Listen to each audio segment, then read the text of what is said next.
All right, guys, today I'm going to give a quick overview of the Kaoko throttle lock on the Honda CBR650F.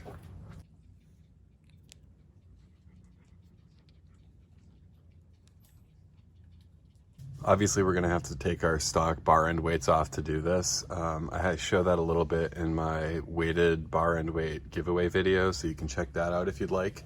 But I can go a step further to show what the inside looks like. So this is just an extra grip that I have on hand, as well as the heavy bar end weight here. And if you unscrew this, then it's going to obviously liberate the bar end weight. But furthermore, you have this whole sort of assembly that fits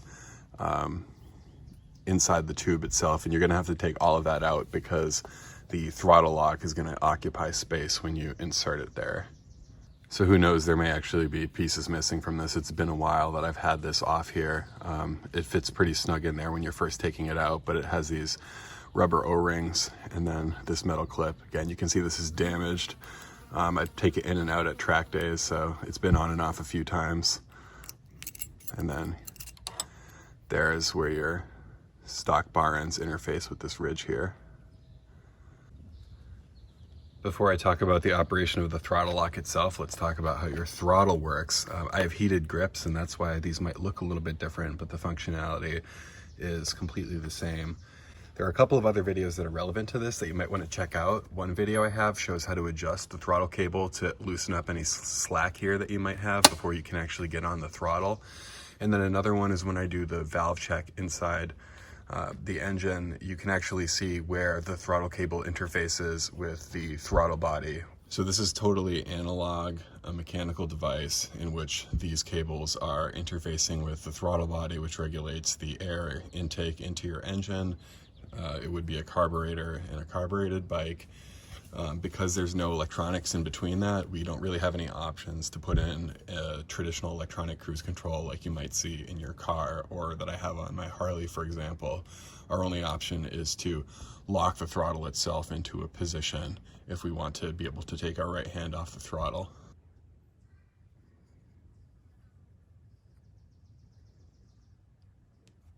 So the throttle lock is reverse threaded, so it goes alongside the way your throttle hand would normally work. I ride typically with it all the way out, and then if you're thinking about activating it, then you bring it in, which is the direction of your throttle. And so I'm just going to demonstrate a two-handed operation here where we have our hand on the throttle, we tighten up the throttle lock, and then we're locked into position until we either loosen this up to relax it, or if we were to muscle it forward, we could similarly deactivate the lock. But then if you don't unscrew it, then you're sort of left with this position where you see what I'm getting at. I'm not describing it well, but this is how it operates. Part of what gives it that bite is there's this little kind of plastic O-ring connector guy and some rubber bits that help provide friction. So really what you're doing is you're tightening this against the rubberized grip, and it keeps it in place that way. So the real trick is how do we position this so that it's readily available where it doesn't interfere with our normal throttle operation, and then we can preferably one-handedly turn it on, even if we have to do some sort of weird twisting maneuver like that. It is certainly an option while you're riding to take your left hand and reach over and tighten it. I have done that before, and there's honestly nothing wrong with it, even though it looks a little silly, but it works. But that lack of user friendliness is really what prevents me from using this on a daily basis. These days I use this bike as a commuter for 95% of its use, and I'm not really going on too many longer road trips with it like I used to. In those situations, if you're on an empty interstate, you're putting in miles, there aren't cars around you, you're not gonna have to hit a sudden stop, then those are great situations for a throttle lock like this. But this is not something that you can casually activate in traffic. It's just not safe to have that lock on there. So it's something that these days I use, frankly, very little. Let's turn it on just so you can hear.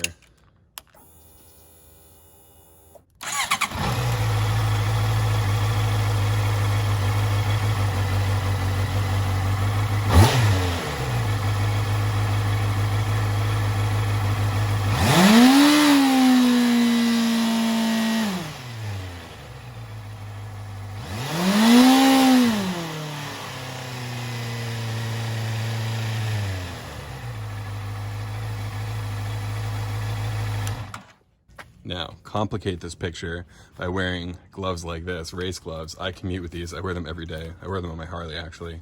Don't care. Not about a fashion statement. Anyway, using gloves like this and then trying to have that fine motor skill of keeping this lock in position is something that takes practice. You are not going to get this right on day one. So make sure you practice a lot at home if you're about to use this, and then only start, like I said, empty interstates, that kind of thing, where it's totally safe. Overall, I'm happy with this throttle lock. I don't use it a heck of a lot these days, but I like it when I do need it. So overall, I would give this a positive rating. I think it compares favorably relative to the other throttle locks that are competing out there, but you do have some other options that all kind of operate on similar principles. I hope this helps some of you out there. As usual, thanks for coming back to my channel, and I appreciate all the support. Thanks, guys. See you next time.